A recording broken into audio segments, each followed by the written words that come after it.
Assalomu alaykum hammaga, hormanglar, charchamayapti salami. Xo'p, birinchi paramiz GBP/USD. Bugun uchun GBP/USD dan xo'p 34,600 zonalaridan sell qarayapman. Birinchi target albatta o'zining eng low nuqtasi bo'ladi. Undan keyingi target mana bu belgilagan joyim. Bu umumiy yo'nalish bo'yicha. Xo'p, bayga пока что shoshilmayapman. Bayga ketsa, men bularni yechmasdan pastga tushib, keyin bayga ishlayman. Agar hozir bularni yechish kerak emas, tepaga chiqish kerak emas va pastga tushib ketish kerak mana shu turgan joyidan, o'shandagina bayga ishlashim mumkin. Euro USD bilan SMT bo'lgan holatda. Xo'p, kecha 14,050 zonasidan ideal bay zona harakatlanib berdi. 1-2 ishlandi adashmasam, 1-2 endi kelar ekan. 1-2 endi kelar ekan. Xo'p, sell zona bundan sal men bu 14,300 nuqtalaridan kutaman. O'shanda GBP/USD sal teparoqqa chiqishi kerak va ikkalasi bir-biriga nisbatan kichik SMT bo'lishi kerak o'zini berilgan nuqtalar zonasida. O'shandagina ideal sell uchun pozitsiya beradi.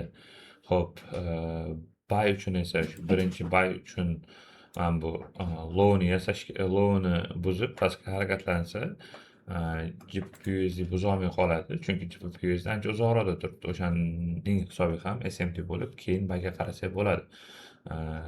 Sell pozitsiyanikini ham aytdim. Sell pozitsiya agar GBP/USD mana bu nuqtalarda bo'ladi.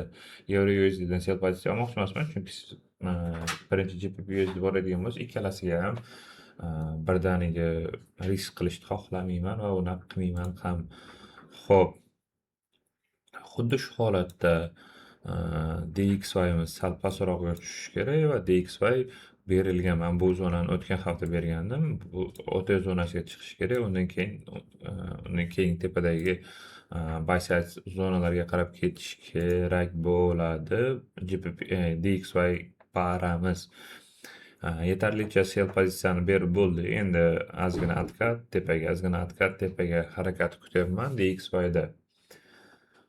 Xo'p, tilla aytilganday men bu zonaga bormasa, ya'ni o'zim belgilagan zonaga bormasa, men bundan sell pay olmoqchi emasman. Ungacha sell pozitsiya qayerdan ko'rsak bo'ladi deganlar uchun mana bu nuqta menimcha sell pozitsiya uchun ideal nuqta deb o'ylayman.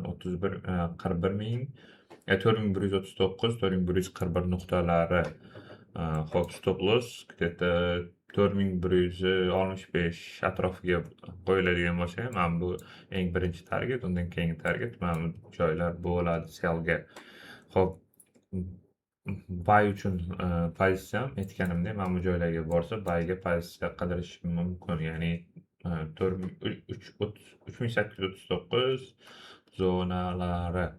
Xo'p, Nasdaq kecha kanalda bergan ideyam birga bir o'xshadi. Ya'ni men bu Londonda hayini olib, pastga anaqani Osiyoning low nuqtasiga yechib berdi. Afsus, men bu yerda jinnilik qilib chiqib ketib qoldim. Targetga bordi. Birinchi targetimiz Osiyo low degandim, ikkinchisi men buning o'zining sell side nuqtasi degandim. Birinchi target olindi va birinchi target olingandan keyin sirasi tepaga qarab yurishni boshlagan. Ya'ni bu hozir harakatni kunlik FVGga harakat qilyapti deb o'ylayapman. Aynan shu kunlik FVGga borgandan keyin men sell pozitsiyaga qarab ko'rmoqchiman bugunning o'zida. Chunki hozir Osiyo Londonda men bu 29100, 29150 nuqtalariga boradigan bo'lsa, bu zona bemalol sell pozitsiyasiga kirib ko'rsak bo'ladi. Xo'p, stop lossni o'zingizlarga qarab qo'yasizlar, 100 yoki 150 o'zingizlarning kirish nuqtanglarga qarab. Xo'p, ya'ni aytaylik 29100 dan kirsanglar, 29200, 29150 dan 140 dan kirsanglar, o'shanga moslab 100-150 qilib olaverasizlar. Endi u stop loss hammaning o'ziga yarasha risk menejmentidan kelib chiqib qo'yiladi. Xo'p, birinchi target yana o'sha hamma joy bo'ladi. Bu birinchi target. Keyin ozgina откат ko'rishimiz mumkin New Yorkda va dalchi anaqaga harakat kutyapman, pastdagi sell side. Bugungi ishlamoqchi bo'lgan nimam sell, sell, sell. Parayam sell, Nasdaq sell. Tilla tilla sal teparoq yurishi kerak. Tillada ishlamoqchi emasman. Tilla bilan ishlaydiganlar uchun o'zimni fikrimni aytib o'tib ketayapman. Hammaga rahmat qo'llab-quvvatlab turganinglar uchun. Fiveyears'dagi hozirgi shotimiz, ya'ni summer plan haqida yana bir aytib o'tmoqchiman. Undan oltita olsanglar bo'ladi.